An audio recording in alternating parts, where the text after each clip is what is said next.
Assalamualaikum warahmatullahi wabarakatuh.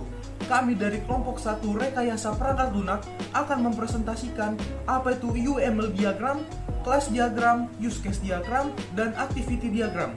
Saya Ananta Tisa Udrian dengan NIM S1S1-19019. Pada kesempatan kali ini, saya akan memandu video sekaligus menjadi moderator.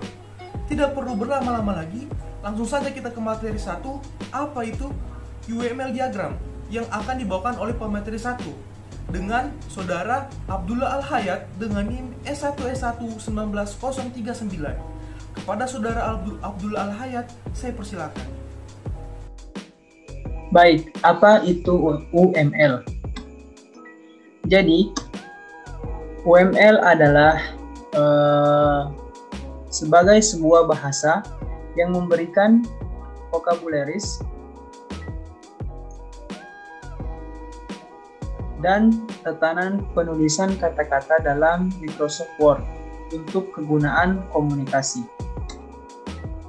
Seperti halnya UML adalah sebuah bahasa standar yang fungsinya untuk pengembangan sebuah software yang dapat menyampaikan bagaimana membuat dan membentuk model-model, tetapi tidak menyampaikan apa dan kapan model yang seharusnya dibuat, yang merupakan salah satu proses implementasi pengembangan software. Fungsi. Apa fungsi dari UML? Fungsi dari UML itu terdapat 4. Yang pertama, untuk menggambarkan batasan sistem dan fungsi-fungsi sistem secara umum. Yang kedua, untuk menggambarkan kegiatan atau proses bisnis yang dilaksanakan secara umum. Yang ketiga, untuk menggambarkan representasi struktur statistik sebuah sistem. Dan yang terakhir, untuk menyatakan implementasi arsitektur fisik. Selanjutnya, keunggulan. Apa keunggulan dari UML? Keunggulan dari UML itu ada 4. Yang pertama, menyediakan bahasa pemodelan visual yang ekspresif dan siap pakai. Dan yang kedua, menyediakan mekanisme perluasan dan spesialisasi untuk memperluas konsep-konsep inti. Yang ketiga, mendukung spesifikasi independen, bahasa pemrograman dan proses pengembangan tertentu. Dan yang terakhir, menyediakan basis formal untuk bahasa pemodelan. Baik, pada kesempatan kali ini saya akan menjelaskan contoh, salah satu contoh dari UML. Yang pertama, diagram konteks. Baik, sebagaimana yang kita lihat di layar kaca bahwa terdapat 2 objek. Yang pertama ada pelanggan dan selanjutnya ada admin. Nah, jadi pelanggan tersebut itu menginputkan pesanan yang akan masuk ke dalam sistem informasi transaksi penjualan atau point of sales, dan dia bisa melihat yang namanya nota transaksinya. Nah, selanjutnya seorang admin harus menginputkan ke dalam sistem informasi yaitu kode pelanggan, tanggal, dan pengguna, siapa admin yang menggunakan sistem sekarang. Yang selanjutnya dia pun dapat mengakses data transaksi pelanggan dari sistem informasi transaksi dan penjualan tersebut atau point of sales. Selanjutnya kita beralih ke contoh diagram alir level 0. Nah, sebagaimana kita lihat bahwa di sini ada masih pelanggan dan admin, yang dimana terdapat beberapa proses. Yang pertama ada 1.1 yaitu nota transaksi, yang dimana pelanggan itu menginputkan pesanan, yang pesanannya tersebut akan diproses dan akan disimpan di database data transaksi pelanggan, dan pelanggan tersebut pun bisa melihat nota transaksi tersebut dari database data transaksi tersebut juga. Nah, selanjutnya seorang admin itu bisa melihat yang namanya data pelanggan juga dari database data transaksi pelanggan, dan dia menginputkan kode pelanggan, tanggal, dan pengguna, dan datanya pun akan masuk ke database yang sama atau data di tabel database data transaksi dan pelanggan. Selanjutnya saya akan membahas tentang contoh diagram level 1. Contoh diagram level 1 seperti begini. Yang pertama, seorang administrator itu apa saja yang bisa dia lakukan. Bahwa dia itu bisa melakukan tambah data, lihat data, dan hapus data. Sebagai contoh, untuk yang 1.3.1 untuk yang tambah, seorang admin itu bisa menambah data pelanggan yang akan masuk ke dalam proses tambah dan akan tersimpan di data transaksi pelanggan. Begitupun ketika dia ingin melihat data saja dan ingin menghapus data. Baik, mungkin cukup sekian yang bisa saya jelaskan mengenai UML. Untuk selanjutnya saya kembalikan ke moderator. Itulah tadi presentasi dari Saudara Abdullah Al-Hayat tentang apa itu UML diagram. Materi selanjutnya tentang apa itu kelas diagram yang akan dibawakan oleh Saudara Rabil Sukarnas Irman dengan NIM S1S1-19037. Kepada saudara, saya persilakan. Baik, terima kasih atas kesempatan yang telah diberikan kepada saya oleh moderator. Di sini saya merupakan pemateri kedua yang akan membawakan materi kelas diagram atas nama Rabil Sukarnas Irman dengan NIM S1S1-19037. Nah, apa sih itu kelas diagram? Nah, kelas diagram itu adalah jenis diagram struktur statis dalam UML yang menggambarkan struktur sistem dengan menunjukkan sistem kelas, atributnya, metode, dan hubungan antar objeknya. Nah, setelah kita mengetahui pengertian dari kelas diagram ini, kita perlu mengetahui fungsi dari kelas diagram. Nah, untuk fungsi dari kelas diagram itu, di sini saya menuliskan ada 4 buah fungsi. Yang pertama itu menggambarkan struktur sebuah sistem pemrograman. Yang kedua itu adalah menunjukkan struktur statis pengklasifikasi dalam suatu sistem. Nah, yang ketiga itu memberikan notasi dasar untuk diagram struktur lain yang ditentukan oleh UML. Dan yang keempat itu dapat digunakan oleh seorang business analyst untuk membuat model sistem dari perspektif bisnis. Oke, selanjutnya kita akan membahas mengenai keunggulan dari kelas diagram ini. Untuk keunggulan dari kelas diagram itu yang pertama, itu mampu mengilustrasikan model data untuk sistem informasi, terlepas dari apakah model data tersebut itu rumit atau sederhana. Yang kedua itu adalah keunggulan dari kelas diagram itu memberikan gambaran umum mengenai skema aplikasi dengan baik. Dan yang ketiga itu membantu user untuk menyampaikan secara visual kebutuhan spesifik apapun dari suatu sistem dan menyebarkan informasi tersebut itu ke bisnis. Dan yang terakhir itu, yang keempat, terdapat bagian terperinci yang menyoroti kode spesifik yang perlu diprogram dan diterapkan ke struktur yang sesuai. Baik, selanjutnya itu di sini di layar terdapat contoh dari kelas diagram. Nah, seperti yang terlihat, ini adalah contoh dari kelas diagram kasir. Di sini dapat kita lihat itu terdapat sebuah atribut dan terdapat sebuah kelas. Untuk yang pertama itu yang paling bawah itu ada owner yang terdiri atas username, password, nama, alamat, dan email. Serta itu dapat melakukan cek laporan. Owner ini itu berhubungan dengan ke bagian login yang memiliki username dan password yang dapat melakukan menambahkan, mengedit, dan menghapus. Dan setelah kita login itu dia akan menghubungkan kita ke sebuah kasir. Dan kasir itu memiliki ID kasir, nama kasir, dan dapat melakukan kelola transaksi dan melakukan transaksi. Dan kasir ini itu terhubung ke bagian transaksi dan bagian pelanggan yang memiliki beberapa kelas-kelas. Misalnya itu ada bagian pelanggan itu ID pembeli, nama, alamat, dan email. Sedangkan bagian transaksi itu terdapat nomor nota, nama barang, jumlah, total harga, dan total bayar. Dan untuk di bagian pelanggan dan transaksi ini tuh terhubung ke bagian kelas bagian barang yang terdiri atas ID barang, nama barang, jumlah, dan dapat melakukan tambah, menambahkan, mengedit, menghapus, dan menyimpan. Baik, mungkin ini saja contoh dari kelas diagram. Dan untuk materi saya mengenai kelas diagram telah selesai. Selanjutnya saya kembalikan kepada moderator. Baik, itulah presentasi dari Saudara Rabil Sukarnas Irman tentang kelas diagram. Materi selanjutnya tentang use case diagram yang akan dibawakan oleh Saudari Frida Mimi Wahyuni dengan NIM S1S1-19005. Kepada saudara, saya persilakan. Terima kasih atas kesempatan yang telah diberikan kepada saya. Perkenalkan, nama saya Frida Mimi Wahyuni, NIM S1S1-19005. Di sini saya akan memaparkan materi atau menjelaskan materi yang terkait dengan use case diagram. Apa itu use case diagram? Use case diagram ini merupakan diagram yang menggambarkan hubungan antara aktor dengan sistem. Use case diagram bisa mendeskripsikan sebuah interaksi antara suatu sistem atau lebih aktor dengan sistem yang akan kita buat. Di sini ada komponen use case diagram.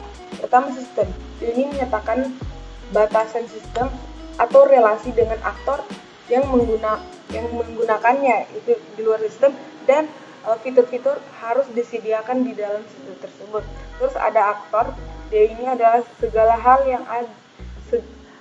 hal di luar sistem yang menghubungkan sistem tersebut untuk melakukan sesuatu. Bisa berupa manusia, sistem, atau device yang memiliki peran dan keberhasilan operasi dari sistem. Terus yang ketiga ada use case. Ini berupa gambaran fungsional dari sebuah sistem. Dengan demikian antara komponen dan juga pengguna pada sistem tersebut akan mengerti atau paham mengenai fungsi sistem yang tengah dibangun. Selanjutnya di sini ada fungsi use case. Yang pertama itu dapat menggambarkan urutan aktivitas proses yang ada pada suatu sistem. Yang kedua dapat menggambarkan proses bisnis dan juga urutan aktivitas yang ada dalam sebuah proses. Nah, selanjutnya ada manfaat dari use case diagram itu sendiri. Di sini yang pertama yaitu untuk memudahkan hubungan dengan menggunakan domain expert dan juga end user. Terus yang kedua, adanya interface yang harus dimiliki oleh sebuah sistem. Yang ketiga, memberikan kepastian pemahaman yang pas tentang requirement atau juga kebutuhan sebuah sistem. Yang keempat, dapat digunakan untuk mengidentifikasi siapa yang sedang berinteraksi dengan sistem dan juga apa yang harus dilakukan untuk sistem tersebut. Yang kelima, biasanya digunakan untuk verifikasi. Selanjutnya ada simbol dari use case. Simbol-simbol use case yang pertama itu adalah aktor. Dia ini mewakili peran orang, sistem yang lain, atau alat ketika berkomunikasi dengan use case. Selanjutnya ada lambang use case, dia berbentuk bulat panjang. Ini adalah abstraksi dan interaksi antara sistem dan aktor. Terus ada bentuk anak panah, association. Ini adalah abstraksi dari penghubung antara aktor dengan use case. Terus ada anak panah dia tapi putus-putus. Ini adalah generalisasi, itu menunjukkan spesialisasi aktor untuk dapat berpartisipasi dengan use case. Terus ada input, ini menunjukkan bahwa suatu use case seluruhnya merupakan fungsionalitas dari use case lainnya. Terus ada extend, ini menunjukkan bahwa suatu use case merupakan tambahan fungsional dari use case lainnya jika suatu kondisi terpenuhi. Selanjutnya di sini ada contoh dari use case diagram. Di sini ada dua aktor yaitu pembeli dan kasir. Di sini pembeli dia dapat melakukan transaksi, sedangkan di kasir ini sendiri dia ini adalah melakukan login, transaksi, terus dia dapat menginput data dan mengedit data dan mencetak struk pembelian dari transaksi yang dilakukan oleh pembeli tersebut. Baiklah, mungkin itu yang dapat saya jelaskan, lebih dan kurangnya mohon dimaafkan. Selanjutnya saya kembalikan kepada moderator. Baik, itulah presentasi dari saudari Frida Mimi Wahyuni tentang use case diagram. Materi selanjutnya yaitu tentang activity diagram yang akan dibawakan oleh saudari Ratri Pramudita Rahmayani dengan NIM S1E1-19075. Kepada saudari saya persilakan. Baiklah, terima kasih kepada moderator yang telah memberikan saya kesempatan untuk melakukan presentasi mengenai materi saya yaitu activity diagram, pengertian, fungsi, dan juga komponennya.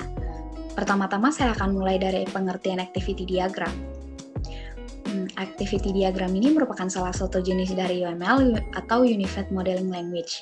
Activity diagram dalam bahasa Indonesianya yaitu diagram aktivitas, di mana diagram ini dapat memodelkan proses-proses yang terjadi pada sebuah sistem.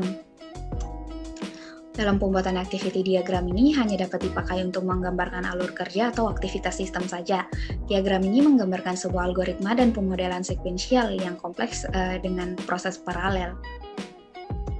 Oke, selanjutnya ada fungsi activity diagram, di mana yang pertama itu mengetahui aktivitas aktor atau pengguna berdasarkan use case ataupun diagram yang dibuat sebelumnya. Kemudian berfungsi untuk mudah dalam memahami proses yang ada di dalam sistem secara keseluruhan. Dan yang ketiga ini menjelaskan urutan aktivitas dalam suatu proses. Dan yang keempat ini biasanya ada di dalam dunia bisnis, digunakan untuk modeling atau memperlihatkan urutan proses bisnis tersebut. Baiklah, selanjutnya ada komponen activity diagram seperti pada gambar berikut. Di sini ada gambar simbol, di mana simbol ini menyatakan status awal. Untuk sebuah diagram aktivitas memiliki sebuah status awal.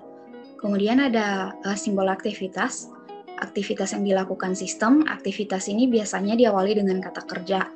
Lalu ada simbol percabangan, di mana ada pilihan aktivitas yang lebih dari satu. Nah, selanjutnya ada simbol penggabungan.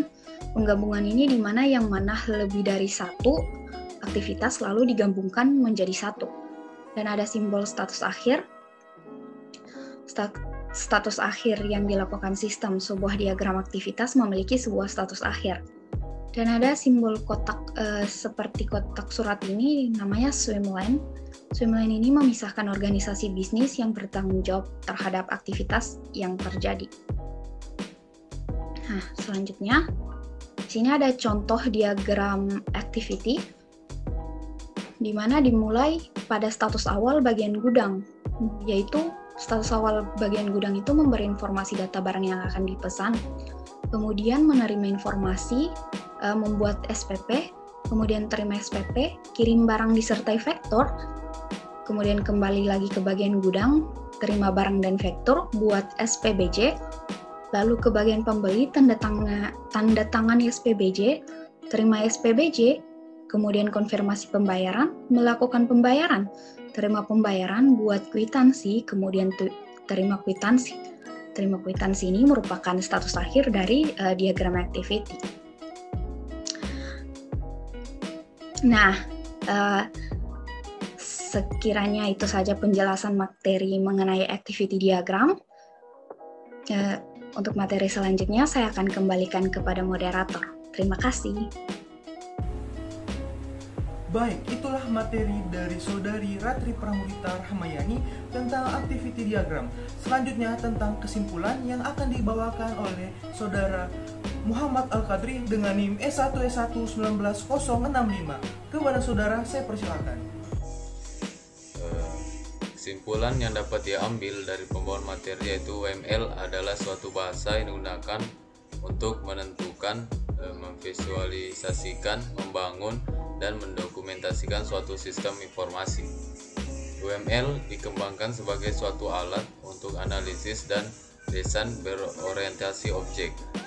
UML terdiri atas beberapa macam diagram untuk memodelkan aplikasi berorientasi objek, diantaranya yaitu use case diagram, activity diagram, dan class diagram, di mana macam-macam dari UML telah dijelaskan oleh pemateri sebelumnya. Use case diagram memiliki fungsi untuk menggambarkan fungsionalitas yang diharapkan dari sebuah sistem. Sedangkan activity diagram berfungsi untuk memodelkan perilaku, use case, dan objek di dalam sistem. Serta kelas diagram berfungsi untuk memodelkan struktur kelas. Terima kasih atas kesempatannya. Baik, itulah kesimpulan dari Saudara Muhammad Al-Qadri. Kurang dan lebihnya mohon dimaafkan. Saya Nantati Saudrian pamit undur diri dengan ucapan wabillahi taufiq wal hidayah. Wassalamualaikum warahmatullahi wabarakatuh. Tell me pretty lies, look me in the face, tell me that you love me even if it's fake.